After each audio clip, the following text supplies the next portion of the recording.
गहलोत ने आज बीजेपी पर सबसे बड़ा हमला बोला है, बड़ा बयान दिया है। उन्होंने कहा कि सरकार गिराने की साजिश हो रही है। एक बार फिर उन्होंने कहा कि बीजेपी फिर सरकार गिराना चाहती है, इसके लिए फिर कोशिश जरूर करेगी। महाराष्ट्र में भी सरकार गिराने की चर्चाएं चल रही हैं। सीएम ने कहा कि अमित शाह ने पहले विधायकों से मुलाकात की थी। पूर्व में भी सरकार गिराने के प्रयास हुए हैं। सरकार गिराने की कोशिशों में बीजेपी लगी हुई है और जल्द ही हो सकता है कि फिर सरकार गिराने की कोशिश बीजेपी करे।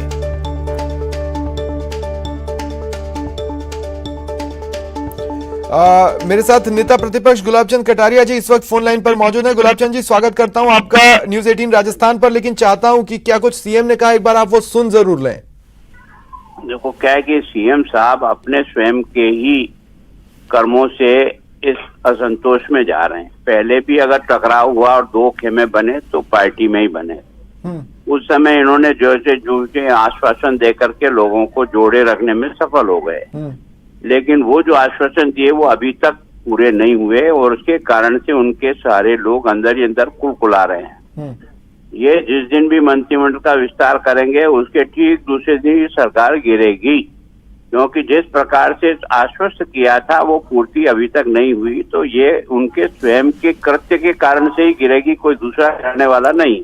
गुलाबचंद जी, मैं आपसे एक और सवाल पूछना चाहता हूं, लेकिन मैं आपसे ये रिक्वेस्ट कर रहा हूं कि आप मेरा साथ दें। एक मिनट के लिए आप सुने कि सीएम साहब ने कहा क्या है। मैं बस उसको प्ले कर रहा हूं, आप सुनिएगा उन्होंने कहा क्या है।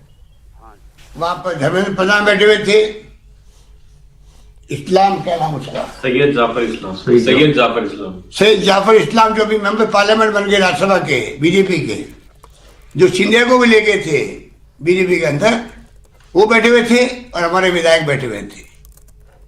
1 घंटा मुलाकात उनकी हुई और वो विधायक कहते हैं आकर के मुझे सब हमें शर्म आ रही थी कि कहाँ तो सरदार पटेल गृह मंत्री थे और कहाँ ये अमित शाह गृह मंत्री के रूप में बैठे हुए हमें मिठाई खिला रहे हैं, नमकीन खिला रहे हैं, और हमारे धर्मेंद्र प्रधान हाईकोर्ट और सुप्रीम कोर्ट जजों से बात करने का नाटक कर रहे हैं हमारा हौसला बढ़ाने के लिए। और ये माहौल बना रहे थे वहां पर कि चिंता मत करो, मेरा 35 पॉइंट है, 4 सरकारें मैंने गिरा दी, 5 ये 36 गिरा के रहेंगे हम लोग, थोड़ा धैर्य रखो। इस प्रकार के माहौल के अंदर ये पूरा खेल खेला गया। ये तो सुरजेवाला जी थे, ये अजय माकन जी थे, अविनाश पांडे जी थे, वेणुगोपाल जी थे, ये तमाम लोग आगे बैठ गए और जो फैसले इन्होंने किए बर्खास्त करने के लोगों को, हमारे नेताओं को, ये नौबत आ गई। ठीक है, तो ये सुना आपने क्या कुछ कहा सीएम ने। गुलाबचंद जी मेरे साथ जुड़े हुए हैं, नेता प्रतिपक्ष गुलाबचंद कटारिया। गुलाबचंद जी, देखिए हाल ही में एक बार फिर, हालांकि अब 6 महीने तक सरकार को कोई छू नहीं सकता, लेकिन हाल ही में बीजेपी ने ये कहा कि कुछ दिन रुक जाइए, सरकार जाने वाली है। दरअसल सरकार के गठन के बाद से बीजेपी ये कहती रही है कि बस कांग्रेस सरकार जाने वाली है, कांग्रेस सरकार जाने वाली है। शायद ये कारण हो सकता है सीएम साहब आरोप लगा रहे हैं।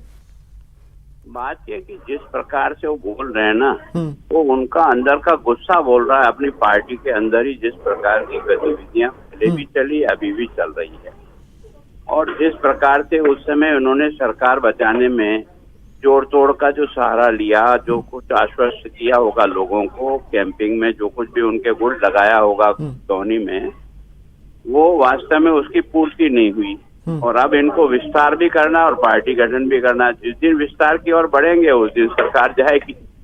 तो ये जो कुछ भी दूसरों के ऊपर गुस्सा निकाल रहे हैं, ये गुस्सा अपनी पार्टी पे ही निकालें और उसको एक करके रख लें, तो किसी को कोई नहीं। देखिए, पिछली बार जो घटनाक्रम था गुलाबचंद जी, मैं सिर्फ डिस्कशन के फॉर्म में कह रहा हूं, कई आरोप बीजेपी पर लगाए, फिर कुछ ऑडियोज आए जिसमें बीजेपी के कद्दावर चेहरों को शुमार माना गया। वो जांच कहां तक पहुंची मुझे नहीं पता, लेकिन मैं ये कह रहा हूं कि क्या एक बार फिर उसी गंदी सियासत की ओर हम बढ़ने वाले हैं? बीजेपी आरोप लगाएगी, कांग्रेस जवाब में पलटवार करेगी और कुछ ऑडियो सामने आएंगे, इसी तरह की चीजें। अगर मान लो इनके पास कोई तथ्य आ गए थे तो उसको आगे बढ़ाना चाहिए था ना, उसको दफ्तर दाखिल क्यों किया? इसका मतलब यह है कि आप स्वयं भी उन सब बातों में शरीक हो। अगर आपको आप वो ऑडियो वीडियो जो भी हुए थे, नहीं तो अगर उसमें उस सत्यता ऑडियो के है, टाइम तो पर उसकी गुलाब चंद जी, अगर उस टाइम पे सरकार को लगा कि बीजेपी प्रयास कर रही, तो शायद इस बार कुछ उनके हाथ में आया हो सकता है, कोई ऑडियो या समथिंग। ऐसा कुछ नहीं आ सकता है, सब बेकार की बातें हैं। घर को संभाल लो भैया, जो कुछ भी बिगाड़ा होगा वो तुम्हारे घर के कारण से होगा। हमारी संख्या कहाँ है जो हम बिगाड़ा करेंगे? बिगाड़ा तो तुम ही करोगे आपस में, क्योंकि तुमने एक दूसरे को घूर लगा करके जो टिकाए रखा, वो असंतोष अंदर से लावा बन रहा है। वो लावा फूटने वाला है अब, क्योंकि आपको एक्सपेंशन करना है और वो संभव लग नहीं रहा है, और इसलिए उसकी तो ये आप इसलिए कह रहे हैं क्योंकि आप उन चेहरों के संपर्क में हैं, या फिर ये आपका एक राजनीतिक कयास है? देखो, संपर्क में हम कुछ नहीं है। ये इनके घर में बिगाड़ा होगा, वो उसको संभाल ले, तो हमारी तरफ इनको देखने की जरूरत नहीं पड़ेगी। भगवान के लिए वो अपना घर संभालो।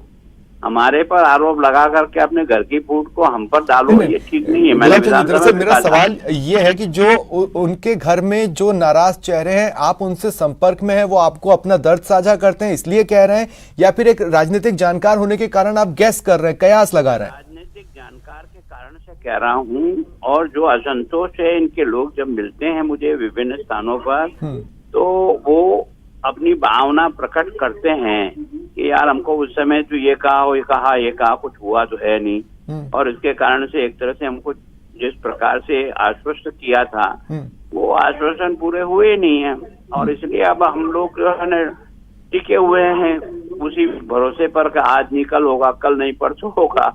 लेकिन वो समय गुजरता जा रहा है, लावा अंदर से विस्फोट करने के लिए तैयार हो रहा है। तो क्या गुलाब चंद जी, 2018 के चुनाव खत्म होने के कुछ ही समय बाद बीजेपी कहने लगी थी कि आने वाले कुछ महीनों में सरकार जाने वाली है, तो ये इंतजार आपका अब खत्म होने वाला है? देखो, या फिर उस समय ऐसा क्या वजन था? देखो, जब से पायलट को इन्होंने एक तरह से इग्नोर करने का प्रयास किया, जिस आदमी ने प्रयत्न करके मरी हुई कांग्रेस को जिंदा किया, इसको कोई नकार नहीं सकता। न कांग्रेस नकार सकती, न कोई मीडिया नकार सकता, न हम नकार सकते। उस आदमी ने मेहनत करके कैसे भी हो इस पार्टी को फिर से खड़ा किया, और उसको आपने इग्नोर करने के लिए जो जो तरीके अपनाए, वो उस समय भी मौजूद थे और आज भी मौजूद है। अंदर ही अंदर तो वही लावा है, वो किसी भी दिन जो है ना वो फूटेगा। आप उस समय थोड़ा सा पेचिंग करने में सफल हो गए, अब आप आगे का क्या होगा, क्योंकि आपने और कई लोगों को आश्वस्त करके अपने साथ रोका था। ठीक है गुलाब चंद जी, बहुत बहुत शुक्रिया आपका मेरे साथ जुड़ने के लिए और तमाम बातचीत के लिए।